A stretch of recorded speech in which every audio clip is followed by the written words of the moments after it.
الحمد للہ نحمده ونصلی علی رسولہ الکریم اما بعد فاعوذ باللہ من الشیطان الرجیم بسم اللہ الرحمن الرحیم۔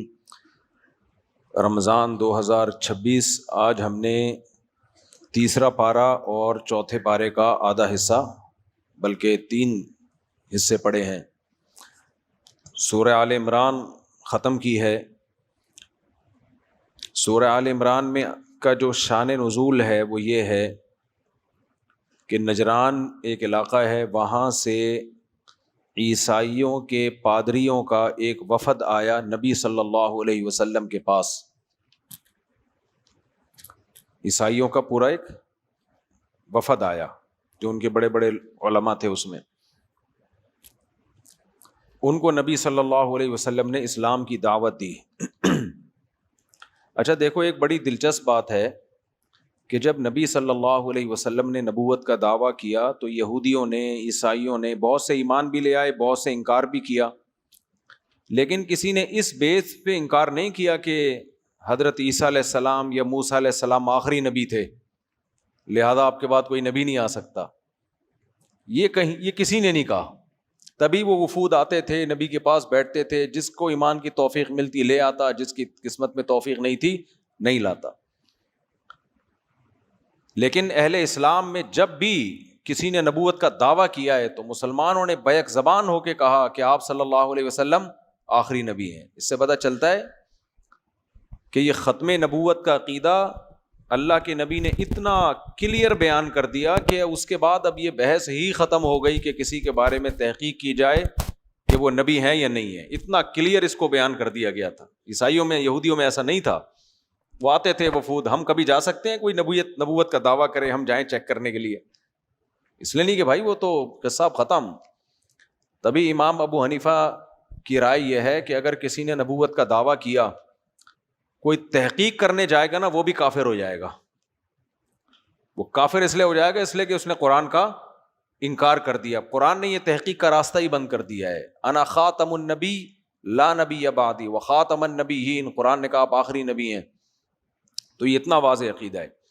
لیکن نبی صلی اللہ علیہ وسلم کے پاس عیسائیوں کے، یہودیوں کے وفود آیا کرتے تھے، تو اللہ تعالیٰ نے یہ آیتیں نازل کی، اللہ لا الہ الا ہو، اللہ وہ ذات ہے جس کے سوا کوئی عبادت کے لائق نہیں ہے۔ پھر اس میں اللہ نے فرمایا هو الذی یصورکم فی الارحام۔ اسلام کا مزاج ہے کہ جب وہ کسی کو دین کی دعوت دیتا ہے تو خاص ان کا وہ عقیدہ جس میں وہ گمراہ ہوئے ہیں، جس کی وجہ سے وہ گمراہ ہوئے ہیں، اس کو زیادہ فوکس کرتا ہے۔ تو مسیحی جو تھے وہ حضرت عیسیٰ علیہ السلام پر ایمان رکھتے، وہ تو ہمارا بھی ایمان ہے، لیکن ان کے درمیان گمراہی کہاں سے آئی؟ مسیح ابن مریم کو انہوں نے اللہ کا بیٹا بنا ڈالا۔ تو اس لیے اللہ نے فرمایا هو الذی یصورکم فی الارحام، اللہ ہے جو ماں کے پیٹ میں تمہاری تصویریں بناتا ہے۔ عیسیٰ ابن مریم یہ کام نہیں کرتے۔ اچھا، عیسائیوں نے ایک بات مسیحیوں نے یہ بھی کی، جب ان سے کہا جاتا نا عیسیٰ ابن مریم اللہ کے بیٹے کیسے ہو گئے، اللہ تو کسی کو جانتا ہی نہیں ہے، تو وہ تورات اور تو وہ بائبل کی، انجیل کی آیتیں دکھاتے کہ جس میں ابن اللہ کہا گیا ہے، اللہ کا بیٹا۔ مجازن کسی کو محبت میں بھی ابن کہا جاتا ہے نا، محبت میں بھی ابن کہا جاتا ہے۔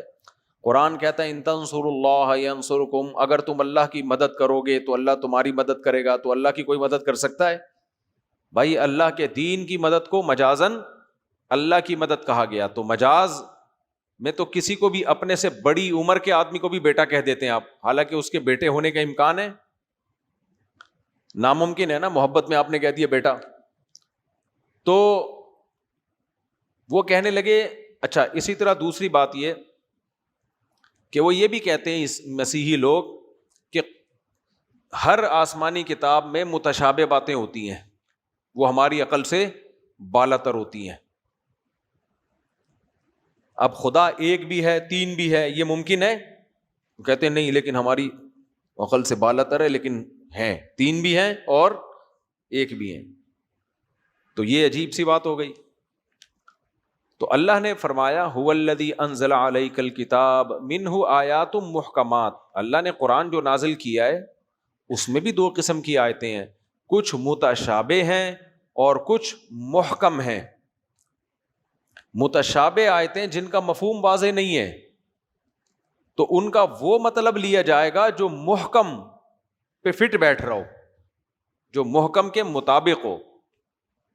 ایک آدمی صاف لفظوں میں کہتا ہے میرا کوئی بیٹا نہیں ہے، یہ محکم ہے 2 اور 2 4 کی طرح، پھر وہ کسی کو بیٹا کہہ کے بلاتا ہے، اس سے پوچھا جاتا ہے یہاں بیٹے کا کیا مطلب ہے، تو وہ کہتا ہے یار میرا مقصد تھا محبت میں بیٹوں کی طرح ہے۔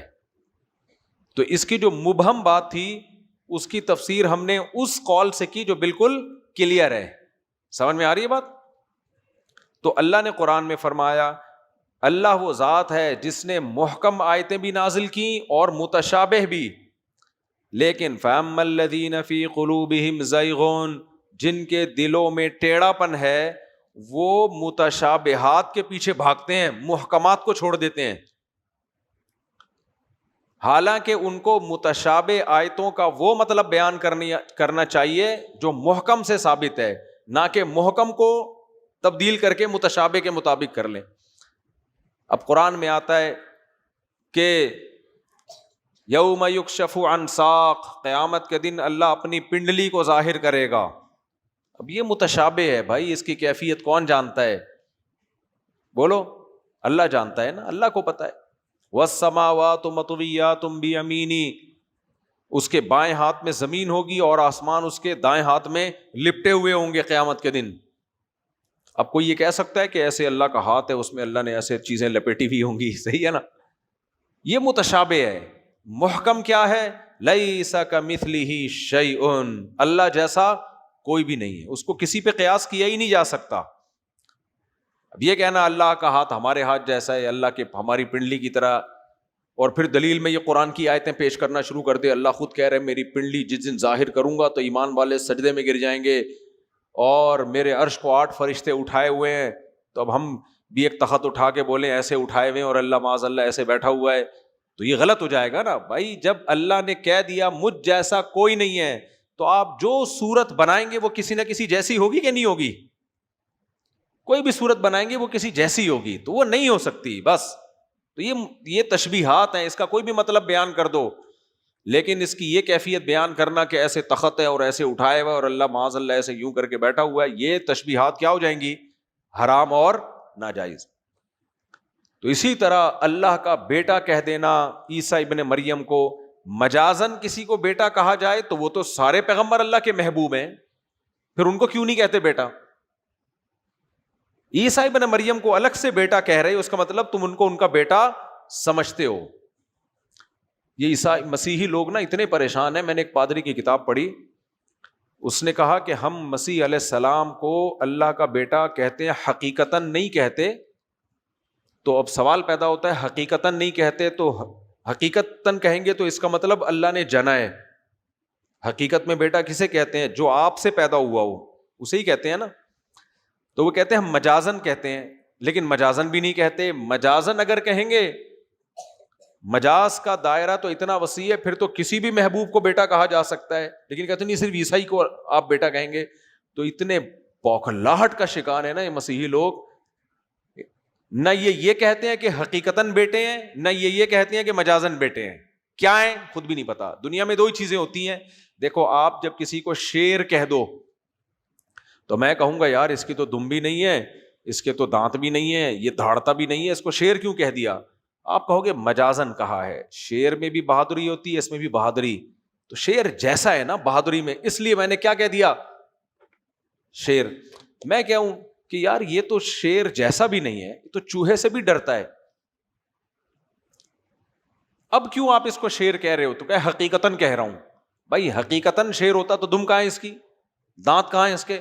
نہیں یار میں مجازن کہہ رہا ہوں۔ بھائی مجازن کے لیے تو بہادر ہونا ضروری ہے، بہادر تو یہ ہے نہیں، ہے تو چوہے سے بھی ڈرتا ہے۔ نہیں یار میں، تو ایسے بوکھلائے گا نا آدمی، اگلا کہے گا تیرے ساتھ دماغی مسئلہ ہے، تو نے لوگوں کو یا تو خود پاگل ہے یا بیوقوف بنانے کے لیے کوئی منجن لایا ہے مارکیٹ میں۔ مسیحی لوگ آج تک یہ فیصلہ نہیں کر سکے ہیں کہ مسیح ابن مریم اللہ کے بیٹے ہیں کہ کس نوعیت کے بیٹے ہیں؟ حقیقتاً ہے تو اس کا مطلب اللہ کا ٹکڑا ہے. پھر تو کیا اللہ کی ذات کے ٹکڑے ہو سکتے ہیں؟ اللہ کی ذات سے کوئی نکل سکتا ہے؟ پھر وہ پتہ ہے کیا کہتے ہیں کہ اللہ تعالیٰ نے قرآن میں بھی ہے نا یہ بات، اللہ کا کلمہ ہے. اللہ نے سیدہ مریم کے رحم میں روح پھونکی، قرآن میں بھی آتا ہے اور آسمانی کتابوں میں بھی ہے. تو روح پھونکی اور کن کہا کہ ہو جا، اس کلمے سے مسیح علیہ السلام پیدا ہو گئے. یہ قرآن میں بھی ہے، باقی کتابوں میں بھی ہے. تو بھائی اس کا مطلب کیا ہے؟ اللہ کا کلمہ کا مطلب باپ کے بغیر پیدا ہوئے کلمہ کن کی طاقت سے، کلمہ کن کی طاقت سے. اللہ نے کہا ہو، کن کہتے ہیں ہو جا، ہو جا، ہو گئے. کوئی سائنٹیفک لاجک نہیں ہے. اس معنی میں ان کو اللہ کا کلمہ کہا گیا ہے. میں سمجھا پا رہا ہوں؟ اللہ کا کلمہ کس سینس میں کہا گیا ہے کہ اللہ نے کلمہ کن کی طاقت سے پیدا کیا. پیدا تو حضرت مریم سے ہی ہوئے نا، یہ تھوڑی کہ اللہ نے جن لیا ان کو. تو اب اس قسم کی باتیں کیونکہ پچھلی آسمانی کتابوں میں بھی ہیں، تو عیسائیوں نے، جو میری براہ راست اس میں پادریوں سے بات ہوئی ہے، وہ کہتے ہیں دیکھو اب انہوں نے ایک فلسفہ گڑھ لیا بیٹھ کے. یہ سب گڑھا کیوں جا رہا ہے؟ مسیح علیہ السلام کی حیثیت کو بڑھا دینا حد سے زیادہ. کیوں؟ عوام ان چیزوں سے خوش ہوتی ہے. عوام یاد رکھو کبھی بیلنس بات سے خوش نہیں ہوتی. جاہل طبقہ جب تک مبالغہ آرائیاں نہیں کرو، کسی کی تعریف میں زمین آسمان کے قلابے نہ ملا دو، اس وقت تک پبلک کو، جو مذہبی جذبہ رکھنے والی پبلک ہے، اس کو خوش کرنا ممکن نہیں ہے. یہی کام ہمارے بدعتیوں نے بھی کیا ہے. مسیحیوں نے کیا کیا؟ مسیح علیہ الصلوۃ والسلام کی شان بڑھاتے بڑھاتے بڑھاتے اتنا اوپر لے گئے، عوام میں نعرے بازی، وہی جیسے آج کل جلسے ہوتے ہیں وہی ہوتے ہوں گے اس زمانے میں. ہمارے والوں نے کیا کیا؟ اگر کوئی نبی کریم صلی اللہ علیہ وسلم کی سیرت بیان کرے، آپ کی جو اوریجنل سیرت ہے، اس پہ اتنی شاباش نہیں ملتی جب تک آپ کی حیثیت کو بڑھا کے اللہ کے برابر لا کے نہیں کھڑا کر دے گا، اس وقت تک عوام سے اس کو فیور نہیں ملتا.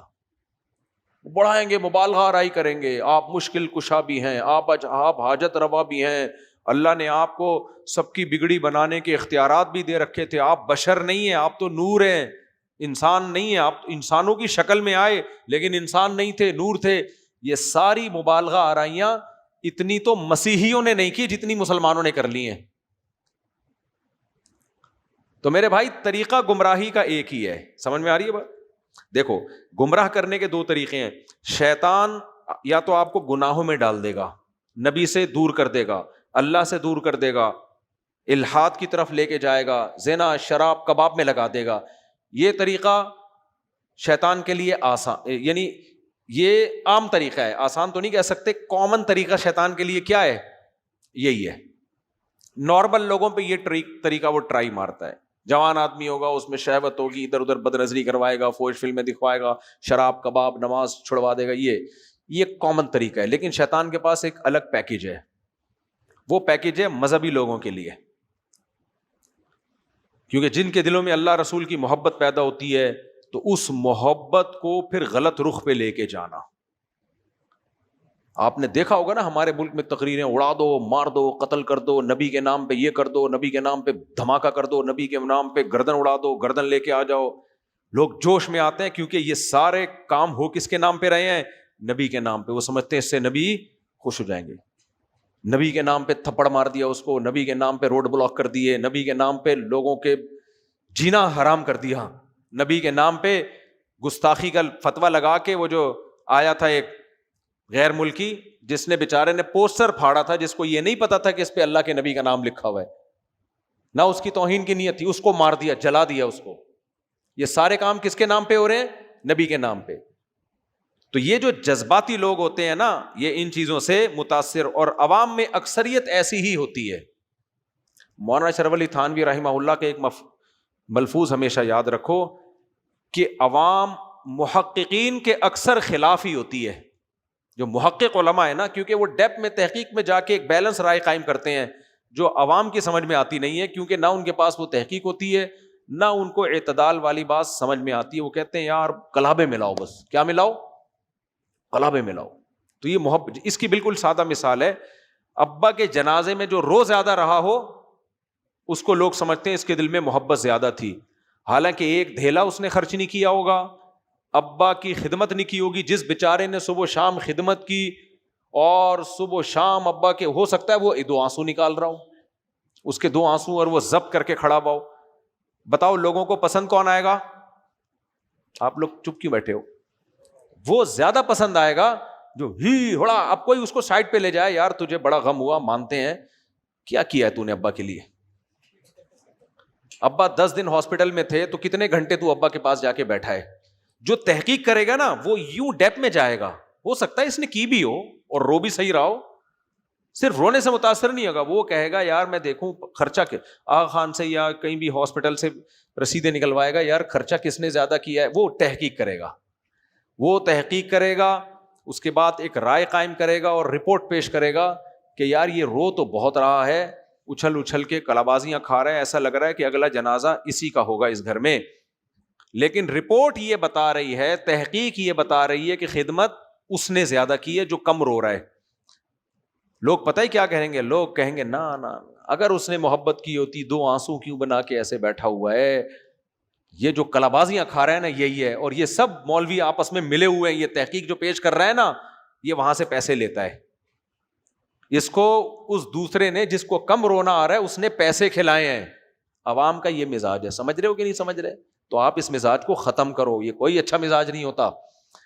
تو ساری گمراہیاں اسی بیس پہ پیدا ہوئی ہیں, کسی سے عقیدت میں پاگل یا کسی سے محبت میں پاگل. تو اب کیا مسئلہ ہے؟ میں اس کو اتنا ٹاپک کو اس لیے اچھال رہا ہوں کہ یہی گمراہی اس امت میں بھی آئی ہے. نبی نے کب کہا کہ میرے نام پہ بندوں کو قتل کرنا شروع کر دو؟ نبی کے دور میں جو گستاخیاں ہوئی ہیں تو کس نوعیت کی گستاخیاں تھیں؟ گستاخی کرنے والے کی نیت تھی یا نہیں تھی؟ اس کے سابق اعمال کیا بتاتے ہیں کہ وہ گستاخ ہو بھی سکتا ہے کہ نہیں ہو سکتا؟ زبان کی مسٹیک ہے, لڑکھڑاہٹ ہے, بولنا کچھ چاہ رہا تھا نکل کچھ گیا, یا کوئی علمی غلطی ہے, تعبیر کی غلطی ہے, 20 احتمالات ہیں. نہیں, نبی کے نام, نبی جو ہیں ہم نبی کے عشق میں پاگل ہیں. صحابہ کیا پاگل ہوئے تھے؟ معاذ اللہ. نبی صلی اللہ علیہ وسلم نے فرمایا ایک شخص کی سواری گم گئی, ایک شخص کی سواری گم گئی اور دوبارہ ملی تو وہ اتنا دماغ اس کا آؤٹ ہوا کہ غلطی سے اس کی زبان سے خوشی سے یہ نکلا اللہ تو میرا بندہ میں تیرا خدا. یہ حدیث کے الفاظ ہیں. نبی نے فرمایا اتنا محبت میں, اللہ کی محبت میں اس کا دماغ آؤٹ ہو گیا کہ وہ کیا کہہ رہا ہے, اے اللہ تو میرا بندہ اور میں تیرا خدا. ہم وہاں کھڑے ہوتے سر قلم, جبکہ ہمارے نبی تو اس کی فضیلت میں حدیث سنا رہے ہیں. کتنا دل, اس کے دل میں اللہ کی محبت کہ اس بیچارے کو یہ سوچے بغیر کہہ رہا ہے. یہ غلطیاں سب سے ہوتی ہیں. تو خیر مبالغہ آرائیاں اڑا دو پھوڑ دو, اور عمل دیکھو زیرو, عمل میں زیرو. تو خیر, تو اب عیسائیوں نے کیا کیا, مسیحیوں نے کیا کیا, انہوں نے یہ کیا کہ انہوں نے کہا, وہ جو پادری سے میری ڈائریکٹ بات ہوئی تھی, کہا کہ دیکھو ہر پیغمبر سے معاذ اللہ گناہ ہوا ہے. آدم علیہ السلام سے غلطی ہوئی, اس کو وہ گناہ کہہ رہے تھے, غلطی ہوئی, جنت کا پھل کھا لیا, ٹھیک ہے نا. اور نوح علیہ السلام نے اپنے بیٹے کی مغفرت کے لیے دعا کر لی, حالانکہ وہ تو کافر تھا, اور کہا کہ اللہ تو اس کو تو نے کیوں نہیں بچایا, کشتی میں کیوں نہیں لے کر آیا اس کو. وہ ان سے بھی غلطی ہوئی. پھر یونس علیہ السلام سے غلطی ہوئی, اللہ کی اجازت کے بغیر وطن چھوڑ دیا. موسیٰ علیہ السلام سے غلطی ہوئی, ایک بندے کو مکہ مارا تھا, بندہ کلٹی, ٹھیک ہے نا. اس طرح کی غلطیاں وہ بیان کرنے لگے. تو پھر اللہ نے سوچا کہ ایک ایسا پیغمبر جو معصوم ہو, جو تمام غلطیوں سے پاک. تو چونکہ بشر میں غلطیوں کا امکان ہوتا ہے, اس لیے اللہ نے اپنا کلمہ مریم کے پیٹ میں رحم میں ڈالا, سیدہ مریم کے, اور وہ کلمہ جسم بن کے دنیا میں آیا. تو وہ اللہ کا کلمہ, یعنی اللہ ہی کی ذات سے نکلا ہوا ایک کلمہ ہے. کتنی پیچیدہ فضول بات ہے یا نہیں ہے؟ کیا مطلب اللہ کا کلمہ مجسم ہوا؟ بھائی یہ جو اللہ نے قرآن میں یا تورات میں کہا ہے کہ عیسیٰ اللہ کے کلمہ ہیں، تو کلمہ کا مطلب کلمہ کن کی طاقت سے پیدا ہوئے ہیں، اس لیے ان کو مجازاً اللہ کا کلمہ کہا گیا. کہتے نہیں، ہم کہتے ہیں نا کہ یہ تو فلاں نے اپنی قدرت سے پیدا کیا، یہ تو اس کی قدرت ہے. یہ کیا ہے؟ اس کی قدرت ہے، کیونکہ ایک عام روٹین سے ہٹ کے بنائیے، یہ تو اس کا کمال ہے. اب آپ کو اللہ کا کمال، اللہ کی ایک صفت ہے، وہ اللہ کی ذات سے وہ صفت نکل کے جسم بن کے دنیا میں آ گئی. عجیب سی بات ہوگی کہ نہیں ہوگی؟ میں کہوں کہ یار دیکھو یہ فلاں سائنٹسٹ کا کمال ہے، اور یہ جو موبائل ہے، یہ جو آئی فون کی بات کر لیتے ہیں یا سیمسنگ کی بات کر لی، یہ سیمسنگ کمپنی کا ایک کمال ہے، یہ اس کا کیا ہے؟ کمال ہے. اب کوئی کہے کہ سیمسنگ کمپنی کا جو کمال ہے نا، یہ کمال ہے سیمسنگ کمپنی کی ایک صفت، تو یہ اس کی صفت کمال ہے اور یہ کمال موبائل بن کے دنیا میں آ گیا، تو کیا بات ہوگی بھائی اس کو؟ تو سیدھی سیدھی بات کو اتنا آڑا ترشا کیوں لے رہے ہو؟ اللہ کا کلمہ ہے، اللہ نے کہا کن ہو جا. یہ بتایا کیوں اللہ اپنا کلمہ کہہ رہے؟ یہودیوں پہ رد کرنے کے لیے. یہودی کہتے تھے بغیر باپ کے کوئی پیدا نہیں ہو سکتا، تو اللہ نے کہا میں نے اپنے کلمہ کن کہا اور عیسیٰ کو پیدا کر دیا، تو یہ میرا کلمہ ہے، میرے کلمہ کن کی طاقت سے پیدا ہوئے ہیں انسانی، مریم نے جنا ان کو. رہا یہ مسئلہ، مسیحی لوگ کہتے ہیں کہ بغیر باپ کے تو انسان پیدا نہیں ہو سکتا، بغیر باپ کے تو انسان پیدا نہیں ہو سکتا، تو معاذ اللہ ان کے فادر ہیں نخل کفر نباشت. تو اللہ نے انہی آیتوں میں جو آج ہم نے تراویح میں پڑھی ہیں اتنا پیارا جواب دیا. فرمایا ان مثل عیسیٰ عند اللہ کمثل آدم. کینیڈا میں ایک کرسچن ملا مجھ سے جو مسلمان ہوا تھا، اتنی بڑی داڑھی اس کی، میں نے اس کے ساتھ پوڈ کاسٹ بھی کی ہے. انگریز تھا، بیوی بھی ماشاءاللہ پردے میں، اور بچے بھی سارے ہم لوگ سے زیادہ نیک بن جاتے ہیں جب یہ لوگ مسلمان ہوتے ہیں نا. ہمارا وہ ایک رائمنڈ میں ایک انگریز مسلمان ہو کے آیا تو بڑی لمبی نماز پڑھتا تھا. ہمارے یہاں دارالفتہ میں بھی پہلے زمانے میں بڑے انگریز آیا کرتے تھے، ورلڈ ٹریڈ سینٹر سے پہلے بہت اچھے حالات تھے نا، لوگ آئے تھے، اتنی لمبی نماز پڑھتا تھا وہ، ایسے خوبصورت نماز تھی اس کی. تو ریونڈ میں اسی طرح ایک مسلمان ہوا نا، نماز بڑی لمبی لمبی پڑھتا تھا. تو اس نے ایک دن کسی سے پوچھا کہ یار تم لوگ اتنی جلدی کیسے پڑھ لیتے ہو؟ تو اس نے بولا اصل میں ہمارا اللہ سے کنیکشن بہت پرانا ہے، تمہارا بھی نیا نیا، تمہیں وہ کنیکشن قائم کرنے میں تھوڑا ٹائم لگتا ہے، جب پرانے ہو جاؤ گے نا تو ہمارے جیسے ہو جاؤ گے. تمہیں کنیکشن بحال ہونے میں ٹائم لگتا ہے نا، ہمارا تو پرانا کنیکشن ہے، ٹھک ٹھک ٹھک ہو گیا بحال. تو مجھے کینیڈا میں ایک مسیحی ملا، اس نے مجھے کہا آج کی آیتیں نا مسیحی مذہب سے متعلق زیادہ ہیں. کہتا ہے میں پڑھتا تھا بائبل اور چرچ بھی جاتا تھا، باتیں بھی سنتا تھا. ایک دن کہتا ہے میں تبلیغی جماعت آئی ہوئی تھی، اس میں بیٹھ گیا، تو تعلیم چل رہی تھی فضائل اعمال کی، تو میں نے کہا چلو ٹرائی کرتے ہیں. پھر کہتے ہیں انہوں نے مجھے قرآن کا ترجمہ دیا، تو کہہ رہے میں نے جب ترجمہ پڑھا تو میری تو آنکھیں کھل گئیں. کہہ رہے ہیں اس کی باتیں تو بڑی کلیئر ہیں، 2 اور 2 4 کی طرح، کوئی پیچیدگی نہیں ہے، صاف ستھری آیتیں ہیں. یہ کیسے بھائی؟ وہ بیچارہ آسمانی کتابیں پڑھ کے یہ سمجھنے لگا تھا کہ آسمانی کتابیں سمجھنا کسی کے بس کی بات ہے ہی نہیں. خدا کی قسم قرآن کے علاوہ جتنی مذہبی کتابیں ہیں نا، چاہے وہ آسمانی ہو چاہے غیر آسمانی، ہندوؤں کی ہو یا کسی کی، آپ 4 صفحے پڑھیں آپ کی سمجھ میں ہی نہیں آئے گی، سمجھ میں ہی نہیں آئے گا. قرآن کتنا 2 اور 2 4 کی طرح کلیئر ہے. تو اب مسیحیوں کو قرآن کہتا ہے کہ تم بار بار یہ کہتے ہو بغیر باپ کے کیسے پیدا ہو گئے، بغیر باپ کے کیسے پیدا ہو گئے. اللہ نے فرمایا ان مثل عیسیٰ عند اللہ کمثل آدم. عیسیٰ کی مثال اللہ کی نظر میں ایسی جیسے آدم کی. آدم تو باپ اور ماں کے بغیر پیدا ہوئے، ان کو خدا کا بیٹا نہیں کہتے، ان کی تو پھر بھی ماں تھی، تو ان کو کیوں بیٹا کہہ رہے ہو خدا کا؟ خلقہ من تراب، مٹی سے بنایا ہے، ثم قال له کن، کہا ہو جا، فیکون، ہو گئے. تو وہ جو باپ اور ماں کے بغیر پیدا ہوئے وہ خدا نہیں ہے، نہ خدا کے بیٹے ہیں. اور جو صرف باپ کے بغیر پیدا ہو گئے ان کو کیا کہہ رہے ہو؟ ان کو خدا کہہ رہے ہو. تو اللہ نے کوئی حضرت عیسیٰ جو اللہ کے کلمہ ہے، کیا مطلب؟ اللہ نے کلمہ کن کی طاقت سے آپ کو پیدا کیا ہے. پھر اللہ نے بیان کیا اس میں کہ فرمایا جو متشابہ کے پیچھے لگتا ہے، یہ بھی ایک پوائنٹ کی بات ہے. جیسے قرآن میں کچھ آیتیں واضح ہیں، کچھ مبہم ہیں، تو مبہم آیتوں کا وہ مفہوم بیان کیا جائے گا جو واضح کے سے میچ کر رہا ہو. اسی طرح یاد رکھو علماء بزرگ اور جتنے مشائخ گزرے ہیں ان کی کچھ تعلیمات بالکل واضح ہوتی ہیں, کچھ جملے ان کی زبان سے ایسے نکل جاتے ہیں جو ذو معنی ہوتے ہیں.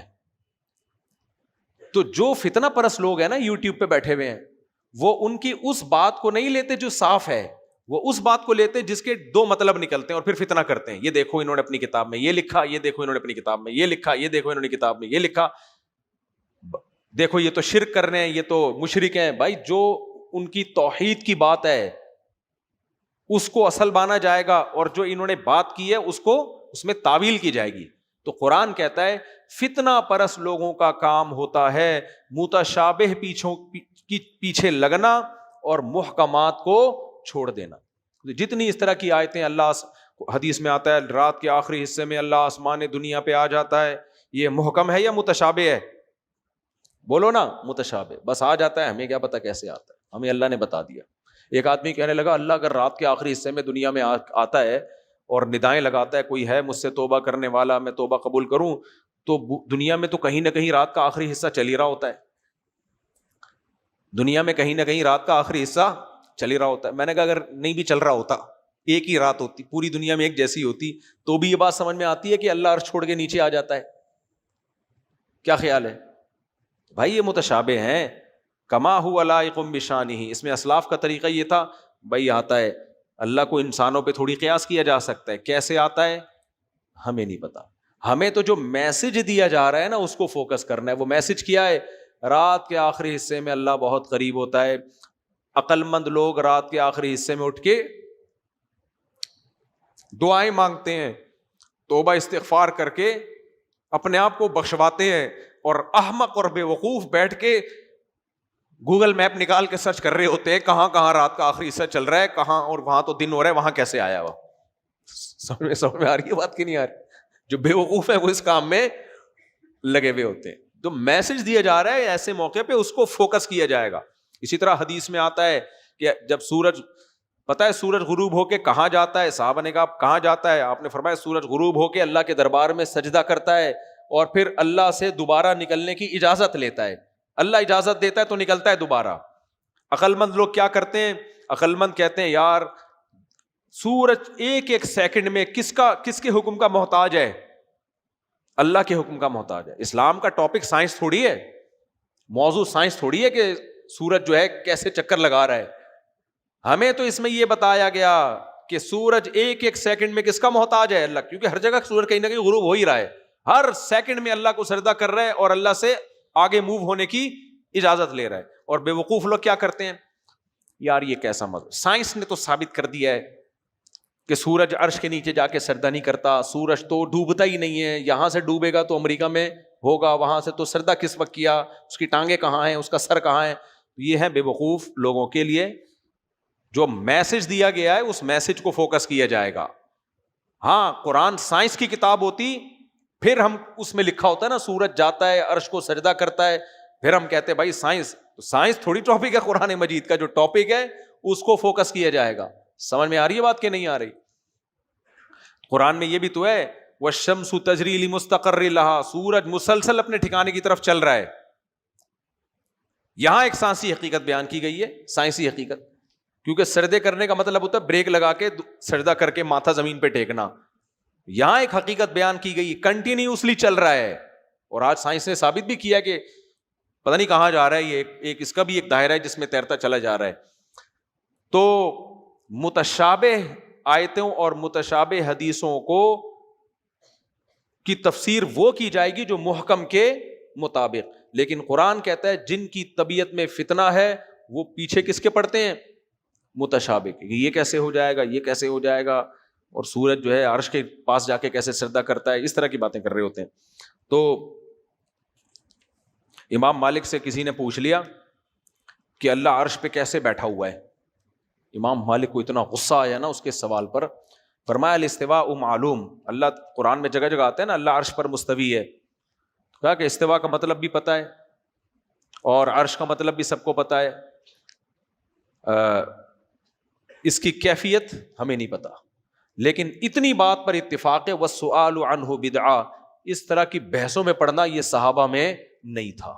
تو یہ ایک نئی بدعت مارکیٹ میں لایا ہے, حکم دیا اس کو مجلس سے نکال دو, یہ امت میں فتنہ پھیلائے گا. اچھا ہم آگے چلتے ہیں. تو اللہ تعالیٰ فرماتے ہیں کہ جو ایمان والے لوگ ہیں وہ یہ دعا کرتے ہیں, ربنا لا تزغ قلوبنا بعد اذ ہدیتنا, اے اللہ جب ایک دفعہ تو نے ہمیں ہدایت دے دی تو ہمارے دلوں کو دین سے ہٹانا نہیں. کیونکہ اس قسم کے وسوسے ڈال ڈال کے نا, متشابہ والی آیتیں کے وسوسے ڈال ڈال کے لوگ آپ کو دین سے ہٹانے کی کوشش کریں گے. تو یہ اللہ سے دعا مانگتے ہیں, انک انت الوہاب, بے شک تو عطا کرنے والا ہے. یہ دعا بہت زیادہ مانگنی چاہیے. اللہ نے اس میں ایک اہم آیت یہ بھی ہے, زُیِّنَ لِلنَّاسِ حُبُّ الشَّهَوَاتِ مِنَ النِّسَاءِ, اللہ کہتے ہیں ہم نے لوگوں کے لیے خواہشات کی محبت مزین کر دی ہے, خواہشات کھینچتی ہیں اپنی طرف. ان میں اللہ نے سب سے پہلے ذکر کیا النساء, عورتیں.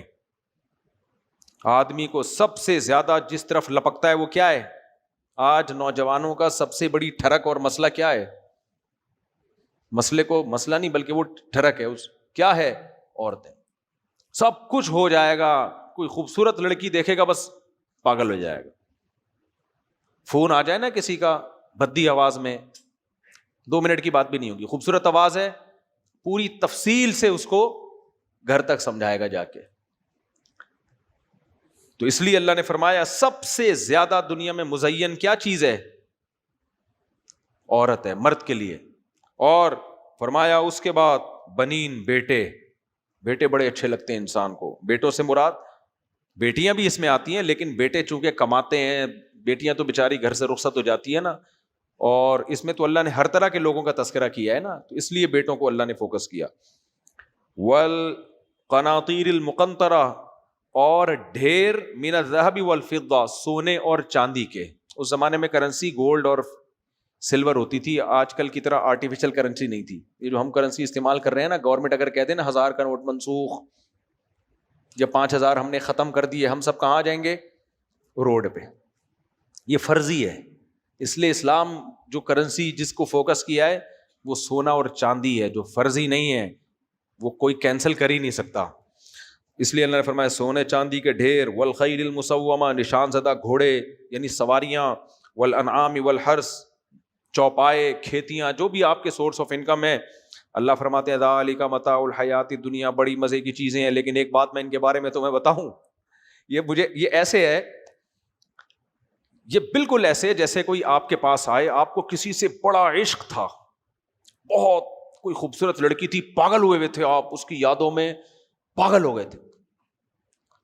تو کوئی آپ کا دوست آیا اور آپ سے کہنے لگا یار وہ لڑکی نا کل ملنے کے لیے آ رہی ہے, میرے گھر پہ میں نے چائے پہ اس کو بلایا ہے اور تو بھی آ جا. آپ ایک دم پاگل ہو گئے کہ نہیں ہو گئے خوشی سے؟ نہیں یار, ہوگا کہ نہیں یہ کنڈیشن. لیکن کہتے ہیں لیکن ایک بات بتاؤں, آپ کیسے جذباتی ہو گئے نا, جلدی بتا, جلدی. وہ آپ کہو گے نہیں پہلے 100 روپے دو, کہہ رہے 1000 روپے لے لے منہ سے پھوٹ, یعنی 1000 نہیں 5000 لوں گا. بھائی یہ 50,000 پکڑ, جلدی بتا. بات یہ کہ اس کی شادی ہو چکی ہے. کیا خیال, کیا رہ جائے گا؟ وہ لگے لعنت, میں کیا کروں گا چائے پی کے. یہی ہوگا کہ نہیں ہوگا؟ ہم اس دنیا کے ایک پہلو کو دیکھتے ہیں, گاڑیاں, بنگلے, اور شوبز کی دنیا میں جو عزتیں مل رہی ہیں, چاروں طرف رنگ رلیاں, میوزک, شراب, کباب, پیسہ, بڑی زبردست دنیا ہے بھائی. زرداری, استغفر اللہ, یعنی پیسہ. ایک تو میرے منہ سے رمضان میں بھی ایسی ایک دم پتہ نہیں کیوں نکل جاتا ہے. تو یہ سب عیش و عشرت. تو اللہ کہتے ہیں ذالک متاع الحیات دنیا, یہ دنیا کا تھوڑا سا سامان ہے, ختم. یعنی یہ ایسا ہی ہے جیسے کسی لڑکی کو بلایا اور کہا کہ اس کی منگنی ہو چکی ہے, رخصتی ہونے والی ہے, کل اس کی شادی ہے, کل اس کی تھوڑے دن کے لیے ہے بس یہ, اور کل یہ کسی اور کی ہونے والی. تو اللہ کہتے ہیں یہ بہت اٹریکٹیو دنیا ہے. اللہ خود مانتے ہیں بھائی بڑے مزے کی دنیا ہے. لوگ کہتے ہیں نا گناہ نہیں چھوٹتا, گناہ نہیں چھوٹتا, اللہ مانتے ہیں, لیکن اللہ کہتے ہیں اتنا بتا دوں کہ ختم, فنا ہونے والی چیز ہے. جتنا دولت کما لو, عزت کما لو, تھوڑے دنوں, متاع کہتے ہیں تھوڑا سا جو سامان ہوتا ہے نا, جو سفر کے لیے ہم ساتھ لے کے, ایک ٹفن ہوتا ہے سفر میں, ایک آدھ روٹی ہوتی ہے, ایک پہلے زمانے میں پوٹلا ہوا کرتا تھا، بریف کیس ہو گئے، صحیح ہے نا. تو جاتے ہوئے آدمی W11 سے یہاں سے وہاں جا رہا ہو تو میرے بارے میں کسی کامیڈین نے بولا ہے کہ میں نے ان کی نظم چوری کر کے سنائی ہے، چل کراچی والی. حالانکہ ایسا نہیں ہے، میں نے نہیں سنائی نظم. تو پتہ نہیں کیوں انہوں نے غلط فہمی ہو گئی ہوگی میرے بارے میں، کہہ دیا کہ وہ میری ان کی چوری کردہ نظم اپنے نام سے میں سنا رہا تھا. حالانکہ ایسا کچھ ہے نہیں. ان کو کسی نے غلط معلومات، میں کسی سے بدگمان نہیں ہو رہا، لیکن ان کو کسی نے میرے بارے میں غلط معلومات دی ہے. تو ان کو چاہیے کہ اپنی اس بات سے رجوع کر لیں. نہیں بھی کرتے تو کوئی پرواہ نہیں، لیکن میں نے بہرحال کلیئر کر دیا کہ کسی کی نظم چوری کر کے میں نے اپنے نام سے سنائی نہیں. اگر میں سناتا تو پھر بتا دیتا کہ ان کی نظم ہے یہ. خیر، تو وہ W11 سے مجھے یاد آیا اصل میں. تو تھوڑا سا سامان آپ لے کے جا رہے ہو تو اللہ کہتے ہیں یہ تھوڑا سا دنیا کے چند ٹکے ہیں، کھلونے، لینڈ کروزر وروزر تمہیں پکڑا دیے میں نے. چل بچے نہیں کھیل رہے ہوتے، کیا خیال ہے؟ بچے کھیل رہے ہوتے ہیں، ابو کار لا کے دیتے ہیں، لینڈ. میرے ماموں مجھے یاد آتے ہیں، میں 10 سال کا تھا، ہمارے ماموں کیپٹن تھے مرچنٹ نیوی میں. ان کا شپ کراچی سے لگ رہا تھا. پہلے خود خط و کتابت ہوتی تھی، خط آیا کیا چاہیے، میں نے اپنی والدہ سے خط لکھوایا موٹر سائیکل چاہیے. ہم بھی 10 سال کے بس، ہم نے کہا جب باہر سے امریکہ سے آ رہے ہیں تو پھر موٹر سائیکل تو چاہیے نا. انہوں نے کہا ٹھیک ہے. یعنی وہ آئے تو میں انتظار میں موٹر سائیکل، حالانکہ میری ٹانگیں بھی نہیں پہنچتی تھی زمین تک. اتنا میں خوش، مجھے یاد ہے میری موٹر سائیکل آئی ہے، میری موٹر سائیکل آئی ہے. ہمارے ماموں نے کہا شپ پہ رکھی ہوئی ہے. میں نے کہا بھائی کب آئے گی، کب آئے گی، شپ پہ رکھی ہوئی ہے کب آئے گی. اگلے دن وہ لے کر آئے اتنی سی موٹر سائیکل چابی والی. خدا کی قسم مجھے اب تک وہ یاد ہے. میں نے کہا یہ کیا لے آیا. ماموں تو ماموں نے ہم کو ماموں بنا دیا. ماموں نے ہمیں کیا بنا دیا، ماموں. تو لیکن یہ ہے سب چابی والی بائک ہیں، چاہے 1000 cc کی ہوں. یہ تھوڑے دن کے کھلونے ہیں، سمجھ رہے ہو، تھوڑے دن کے کیا ہیں، کھلونے ہیں. تو اس لیے اللہ فرماتے ہیں ذالک متاع الحیات الدنیا.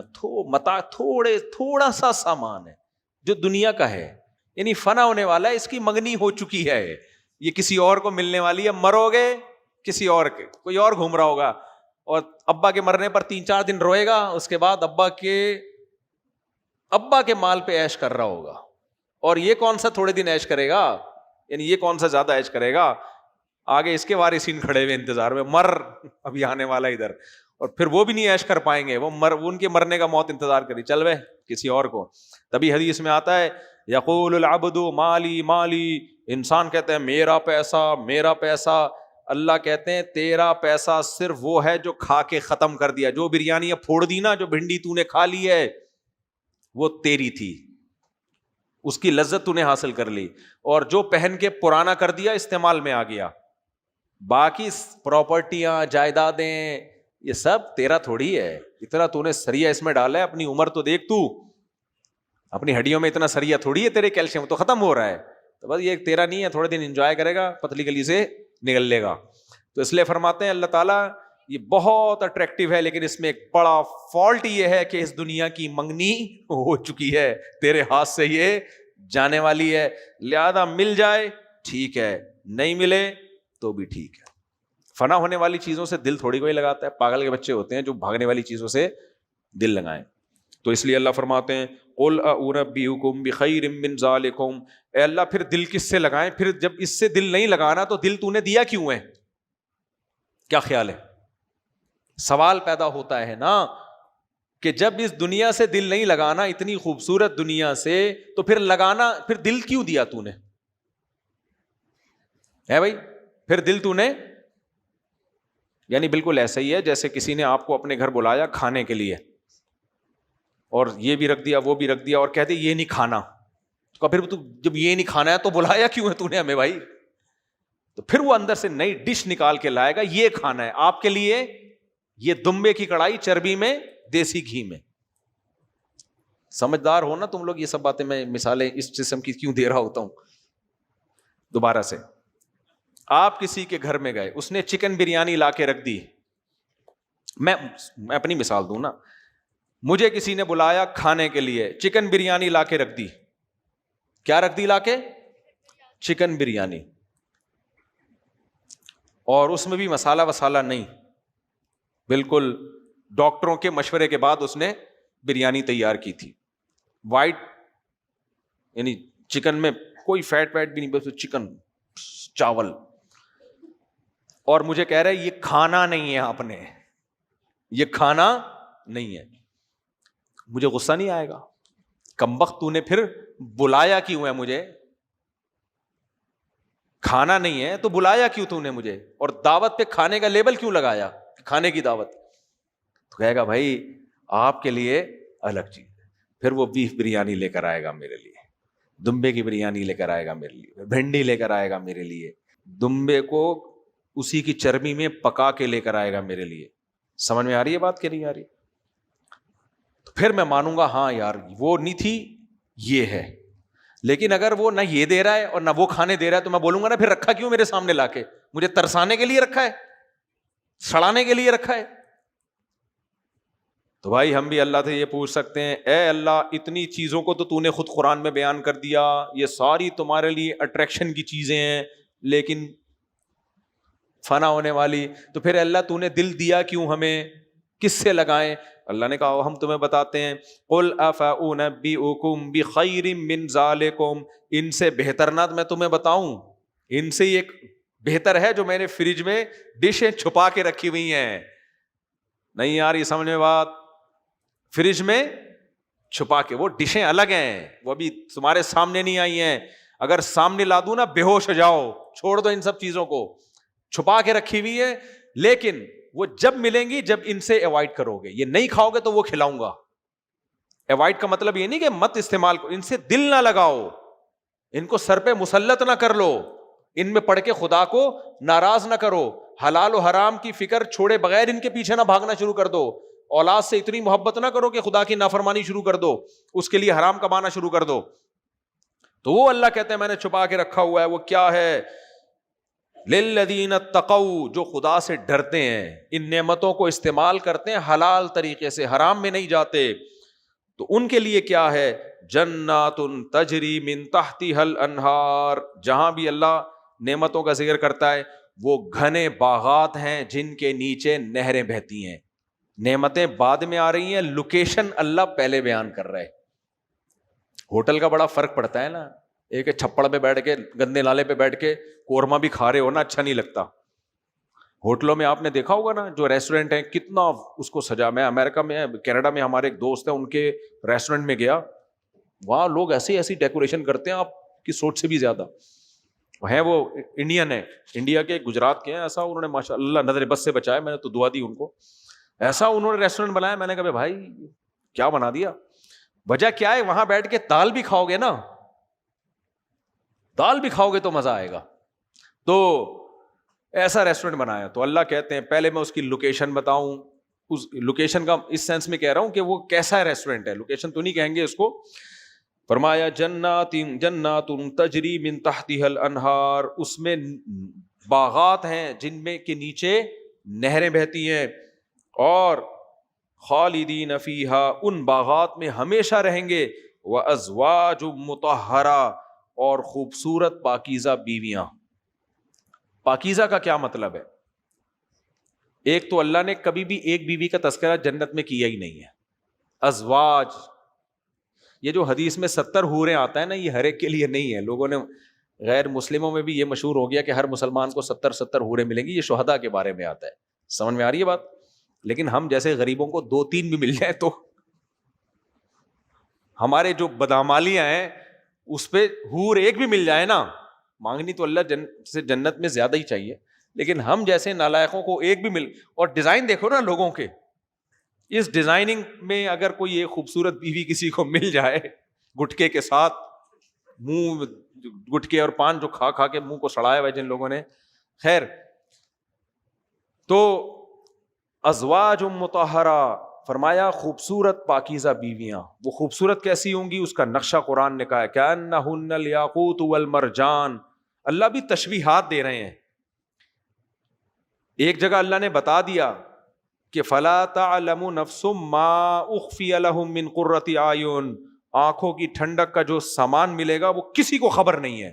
یعنی اللہ نے بتا دیا کہ میں جو کچھ تمہیں بتا رہا ہوں نا, یہ صرف ایک ایگزامپل ہے, یہ اوریجنل نہیں ہے.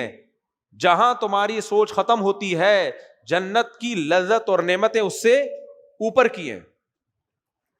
فرمایا مقصورا حور مقصورات فی حورا، عربی میں حور عربی میں حورا کی جمع ہے. حورا کہتے ہیں سفید رنگت والی، عینا بڑی آنکھوں والی، اور یاقوت والمرجان، قرآن کہتا ہے جیسے یاقوت اور مرجان کے پتھر، کیسی شفافیت ہوتی ہے اس میں، اس طرح اللہ نے ان کو بنایا ہے. قاصرات الطرف، نظروں کو جھکانے والی. آج جو مارکیٹ میں جس قسم کی بیگمات چل رہی ہیں، آپ اگر بیگم سے بولے بیگم نظر نیچے کر لے گی وہ کہ آپ احتراماً نظر میں نیچے کر لا. سب کے ایسے ہی چل رہا ہے مارکیٹ میں، یہ کسی کی غیبت نہیں ہو رہی ہے. میں یہ نہیں کہہ رہا ہوں کہ جو خواتین بیان سن رہی ہیں ان کے علاوہ جو سن رہی ہیں وہ بھی ایسے ہی ہیں. یہ سب جگہ یہی چل رہا ہے مارکیٹ میں. تو کون نظر نیچے کرتا ہے بھائی؟ اللہ فرماتے ہیں قاصرات الطرف عین، نظروں کو جھکانے والی. اس کا ایک مطلب یہ بھی بیان کیا گیا ہے غیر مرد سے نظر کو جھکانے والی، اپنے شوہر کے علاوہ اس کی توجہ کسی طرف نہیں ہوگی، ٹوٹ کے اپنے شوہر سے محبت کرے گی. دیکھو عورت کی سب سے بڑی صفت یہ ہے کہ اس کے دل میں اپنے شوہر کے علاوہ کوئی نہ ہو. میرے پاس جب لوگ آتے ہیں نا، میرڈ لوگ، میری بیگم کا کسی سے چکر چل رہا ہے، میں کہتا ہوں یہ اینڈ ہو گیا. سب کچھ برداشت ہو سکتا ہے، میری رائے ہے کہ یہ برداشت، میری رائے ہے، غلط بھی ہو سکتی ہے رائے، میری رائے ہے کہ یہ برداشت نہیں ہو سکتا. It isn't possible. یہ اینڈ ہو گیا، صحیح ہے نا. تو لازم نہیں ہے طلاق دینا ایسی کنڈیشن میں، لیکن یہ آخری حد ہے. ایک صفت دیکھو، مرد کا کسی سے چکر چل رہا ہو یہ بھی برا ہے، کوئی اچھا کام نہیں ہے. خواتین فوراً کمنٹس میں کہتی ہیں اچھا مرد کا چکر چل رہا ہو تو فوراً نا ایک دم بم سر آنا شروع ہو جاتے ہیں. یہ بھی غلط ہے، حرام ہے. تبھی شریعت نے شادی شدہ مرد زنا کرے یا عورت زنا کرے، سزا دونوں کے لیے سیم رکھی ہے. کنوارا مرد زنا کرے، کنواری عورت زنا کرے، سزا دونوں کے لیے سیم رکھی ہے. لیکن یاد رکھو کچھ برائیاں مردوں میں بھی بری ہیں، عورت میں زیادہ بری ہیں. بار بار میں بیان کرتا ہوں، مرد اگر بزدل ہو، عورت اگر بزدل ہو، زیادہ برا کون لگے گا؟ مرد کا بزدل ہونا. مرد کنجوس ہو، عورت بھی کنجوس ہے، لیکن مرد کا کنجوس ہونا زیادہ برا ہے. خود عورت ہی اسے تانے دے دے کے مار دے گی. تو کچھ برائیاں مردوں میں بری، مرد بھی چیختا ہے، عورت بھی چیختی ہے، دونوں برے ہیں، لیکن عورت کا چیخنا زیادہ برا. مرد بے حیا، عورت بھی بے حیا، دونوں برے ہیں، دونوں کو لتر لگنے چاہیے، لیکن عورت میں بے حیائی زیادہ بری چیز ہے، کیونکہ اس کا تو وصف ہی حیا ہے، شرم ہے.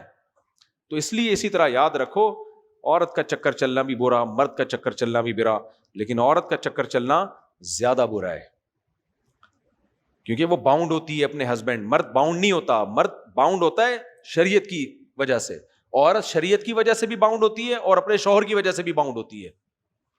تبھی اللہ نے مرد کو ایک اور نکاح کی اجازت دی، عورت کو نہیں دی ہے. یہ عورت کی خاصیت ہے کہ وہ اس کی تمام تر توجہ ایک اپنے ہسبینڈ کی طرف ہوگی، شوہر کی طرف ہوگی. خیر، خواتین کو غصہ بہت آنے لگے گا یہ باتیں سن کے. میں واپس آ رہا ہوں. ایک دم فل تو کیمرہ نہ توڑ دیں، ایک دم اسکرین توڑ دیں گی زیادہ جوش میں. اچھا میری بوئی، میرے سے جب خواتین مشورہ لیتی ہیں نا کہ میرے ہسبینڈ چکروں میں پڑے ہوئے ہیں، تو میں اس کی پوری ہسٹری دیکھتا ہوں کہ آپ اس سے طلاق لے کے کہیں شادی آپ کی اچھی جگہ ہو جائے گی نہیں ہو جائے گی وغیرہ وغیرہ. اس کے بعد مشورہ دیتا ہوں. نہ فوراً یہ مشورہ دیتا ہوں کہ ڈیورس لے لو، نہ فوراً یہ مشورہ دیتا ہوں کہ مت لو، بہت اچھی طرح سوچ سمجھ کے. لیکن اگر مجھے پتہ چل جائے وہ کہتے ہیں کہ ہم بیگم کا کہیں اور چکر چل رہا ہے، پھر میں مشورہ کرتا ہوں. مشورہ یہ دیتا ہوں، مشورہ یہ کہ اس سے جان چھڑاؤ. مشورہ کیا ہے؟ ایک دفعہ یہ اعتماد ختم ہو جائے نا بہت مشکل ہے. اور مرد کا چکر چل رہا ہو نا، اس میں توبہ کا بہت زیادہ چانس ہوتا ہے. عورت کی حیا جب ختم ہو جائے نا، جس حیا نے اس کو روکا ہوا تھا، میں نہیں سب عورتوں سے بدگمان ہو رہا، بہت سی توبہ کر بھی لیتی ہے، لیکن بہت کم امکان ہوتا ہے. 99% چانس یہ ہوتا ہے کہ ابھی ریورس نہیں ہوگی. 1% چانس ہوتا ہے کوئی اللہ والی اور ریورس ہو جائے. خیر، آپ لوگ طلاقیں والا کہنا شروع کر دینا. کسی بڑے علماء وغیرہ سے، کوئی بھی کسی کے گھر میں اللہ نہ کرے ایسا کچھ ہو تو مشورہ لے لینا. آگے ہم چلتے ہیں میرے بھائی، جلدی جلدی میں آیتیں مکمل کر لیتا ہوں. اس میں اللہ نے آج جو ہم نے آیتیں پڑھی ان میں 2 زبردست آیتیں ہیں. اللہ نے ہماری کنفیوژن دور کر دی ان آیتوں میں. دیکھو ہر مذہب میں نا، اب مذہب کو فالو کرنے والا کوئی بھی مذہب کا ہو، وہ کہتا ہے میرا مذہب بھی ٹھیک ہے، لیکن ہر آدمی کا اپنا مذہب ہوتا ہے، وہ بھی ٹھیک ہے. تو وہ ساری زندگی کنفیوژن میں رہتے ہیں کہ پتہ نہیں ان کا مذہب ٹھیک ہے، ہمارا مذہب ٹھیک ہے، اس کا مذہب ٹھیک ہے، اس کا مذہب ٹھیک ہے. پھر وہ آخر میں فیصلہ کرتے ہیں یار جس کو خدا نے جس مذہب پہ پیدا کر دیا اس کا مذہب ٹھیک ہے. تبھی ان میں آپس میں شادیاں بھی ہوتی ہیں، ہر ایک کی ہوتی ہیں، مسیحیوں کی، یہودیوں سے، یہودیوں کی سکھوں سے، سکھوں کی ہندوؤں سے، سب آپس میں ان کے چلتا ہے. اسلام کے بارے میں اللہ نے ان 2 آیتوں میں کلیئر کر دیا جو آج ہم نے پڑھی ہے. ان الدین عند اللہ الاسلام. اللہ کہتے ہیں کہ دین اللہ کی نظر میں صرف اور صرف اور صرف اسلام، بس دوسرا کوئی آپشن نہیں ہے. اور ایک اور جگہ اللہ نے فرمایا انہی آیتوں میں وَمَن يَبْتَغِ غَيْرَ الْإِسْلَامِ دِينًا، جو شخص بھی کسی بھی مذہب کا ہو وہ اسلام کے علاوہ کسی اور مذہب کو دین بنائے گا فَلَن يُقْبَلَ مِنْهُ، ہرگز قبول نہیں کروں گا میں، کچھ بھی ہو جائے. یہ بہانہ نہیں چلے گا کہ میں پیدا ان کے گھر میں ہوا تھا.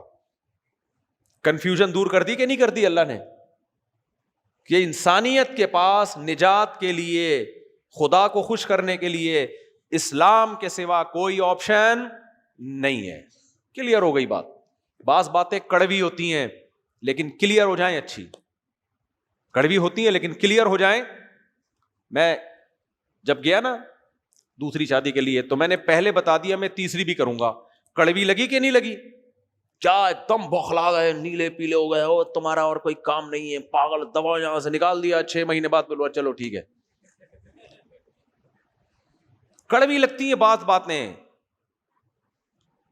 تو وہ طبیعت پہ بوجھ ہوتی ہیں، لیکن کنفیوژن دور ہو جاتی ہے اس سے. کیا خیال ہے کہ بھائی دیکھ لو اب کیا فیصلہ کرنا ہے.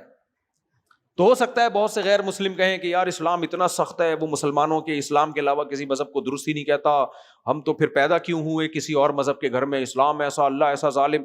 آپ بولتے رہو، لیکن کلیئر کر دیا اسلام نے کہ اسلام یہی کہہ رہا ہے کہ اسلام کے علاوہ کسی اور مذہب کو اختیار کرنے کا آپ کے پاس آپشن نہیں ہے. کر لو دنیا میں، لا اکراہ فی الدین، زبردستی نہیں ہے. جو ہندو ہے بن جائے ہندو، جو عیسائی ہے مسیحی رہے، یہودی رہے، سکھ رہے، سارے مذہب والے اپنے مذہب کو فالو کریں. لا اکراہ، اسلام زبردستی کی اجازت نہیں دیتا کہ کوئی مسلمان کسی کو جا کے زبردستی مسلمان بنائے. نہ، ہر شخص اپنے مذہب میں آزاد. لیکن اللہ نے کہہ دیا کہ اللہ کی نظر میں صرف اسلام برحق ہے، اور جس نے اسلام کے سوا کسی مذہب کو فالو کیا یہ سوچ کر کہ میں اس مذہب کے گھر میں پیدا ہوا ہوں، وَهُوَ فِي الْآخِرَةِ مِنَ الْخَاسِرِينَ، دنیا میں اسلام تمہیں کچھ نہیں کہہ رہا، آخرت میں برباد ہو گئے.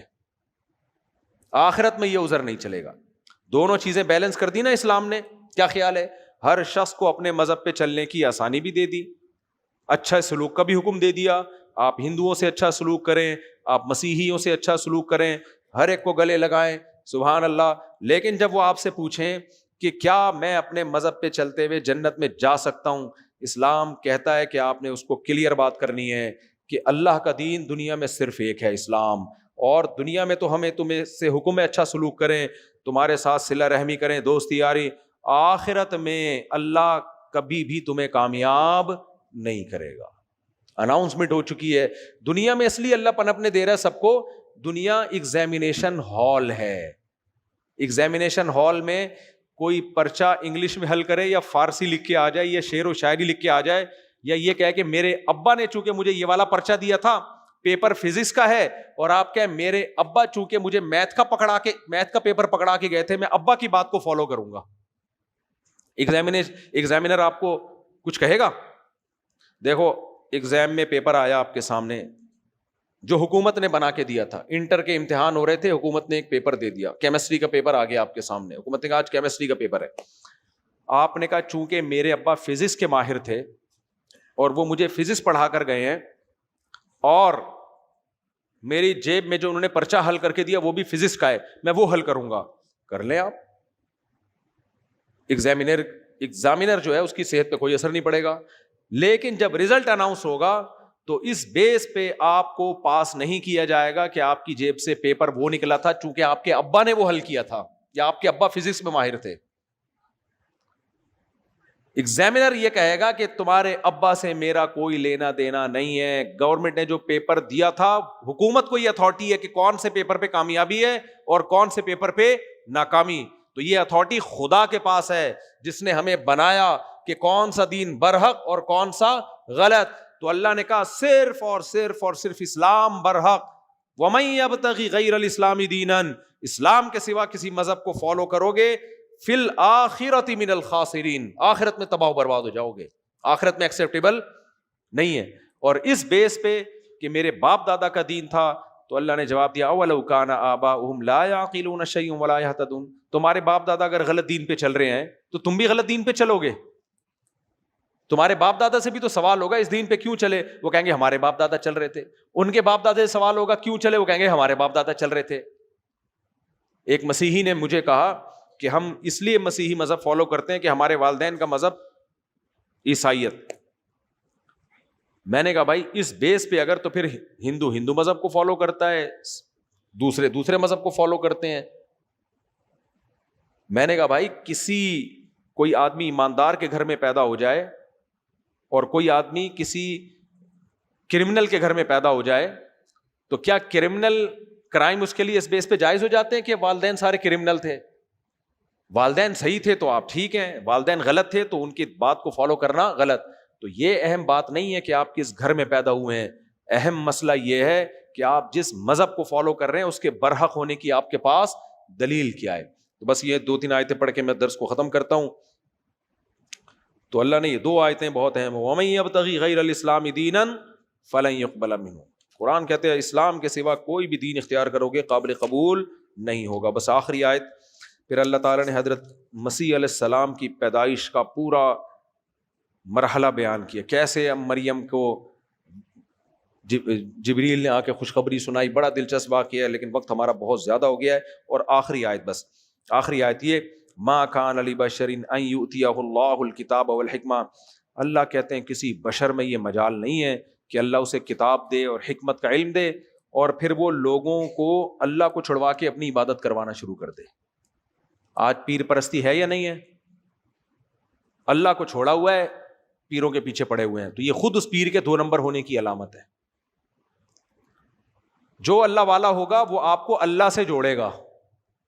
تو اللہ کہتے ہیں مسیحیوں سے خطاب ہے کہ مسیح علیہ السلام اللہ کے پیغمبر تھے. یہ کیسے ہو سکتا ہے وہ تمہیں اللہ کی عبادت سے ہٹا کے اپنی عبادت پہ لگا دیں؟ یہ کیسے ہو سکتا ہے؟ ایک ابھی غیر مسلم امریکہ میں نا مسلمان ہوا تھا، مجھے وہیں کے لوگوں نے بتایا. وہ جب مسلمان ہوا تو مسلمانوں میں کسی بدعتی طبقے میں جا کے بیٹھنا شروع کر دیا. اس کو بیچارے کو پتہ ہی نہیں چلا کہ کون صحیح ہے کون غلط. تو وہ آ کے کہنے لگا کہ یار میں نے تو عیسائیت اس لیے چھوڑی تھی کہ وہ اللہ کا تو نام لیتے ہی نہیں ہے، مسیح علیہ السلام ہی کو سب کچھ بنایا ہوا ہے. تو یہاں میں آیا تھا کہ جس نے مجھے پیدا کیا ہے میں اس کی عبادت کروں گا، اس کی حمد و ثنا کروں گا. یہ لوگ بھی اس کو چھوڑے ہوئے ہیں. ہر وقت یہ اپنے پیغمبر صلی اللہ علیہ وسلم ہی کو انہوں نے مشکل کشا، حاجت روا سب کچھ بنایا ہوا ہے. تو مجھے تو کوئی فرق نظر نہیں آ رہا. وہ مرتد ہو گیا، پیچھے ہٹ گیا، وہ چھوڑ دیا اس نے اسلام. سمجھ میں آ رہی ہے بات کہ نہیں آ رہی ہے؟ یہی وہ آیت ہے. اللہ کہتے ہیں کوئی بشر جس کو اللہ نبوت دے وہ ایسا کر ہی نہیں سکتے کہ وہ لوگوں کو اللہ سے ہٹا کے کس کی طرف لگا دیں؟ اپنی طرف لگا دیں. اور وَلَا يَأْمُرَكُمْ أَن تَتَّخِذُوا الْمَلَائِكَةَ وَالنَّبِيِّينَ أَرْبَابًا. وہ کبھی بھی نہیں کہیں گے کہ تم فرشتوں کو یا پیغمبروں کو خدا بنا لو، معبود بنا لو. آپ کہہ سکتے ہیں کون پیغمبروں کو معبود بنا رہا ہے؟ تو بھائی مسیحی بھی نہیں کہتے کہ ہم نے عیسیٰ علیہ السلام کو معبود بنایا، زبان سے وہ بھی نہیں کہتے. وہ کہتے ہیں خدا ایک ہی ہے. کہنے سے نہیں ہوتا، آپ کے ایٹیٹیوڈ سے پتہ چلتا ہے. ہندو بھی کہتا ہے کہ بھگوان ایک ہے. بھائی جب ایک ہے تو ان پتھروں کے بتوں کے سامنے جھکتے کیوں ہو؟ یہ ایسے ہی ہے جیسے ایک عورت بولے میرا شوہر ایک ہے لیکن جاتی دوسروں کے ساتھ ہے، راتیں دوسروں کے ساتھ گزارتی ہے. تو شوہر کیا کہے گا؟ بھائی نام کا میں ہوں، کام کا. پھر جمشید آ رہا ہے میرے ذہن میں لیکن مناسب نہیں ہے. جمشید کوٹ نہ دے کہیں مجھے پکڑ کے، بلکہ جمشید کو نہیں، جمشید کی مثال نکالو. تو شوہر کیا کہے گا؟ بھائی میں نام کا میں ہوں، صبح شام بولتی میرے بارے میں شوہر ہوں. تو رویہ تمہارا شوہروں والا اس کے ساتھ ہے. تو میرے بھائی معبود ایک ہوتا ہے، ہمارا رویہ بھی اس کے ساتھ معبود والا ہونا چاہیے. رکوع بھی اسی کے سامنے، سجدہ بھی اسی کے سامنے، دعائیں بھی اسی سے، حاجت روا بھی وہ، مشکل کشا بھی وہ.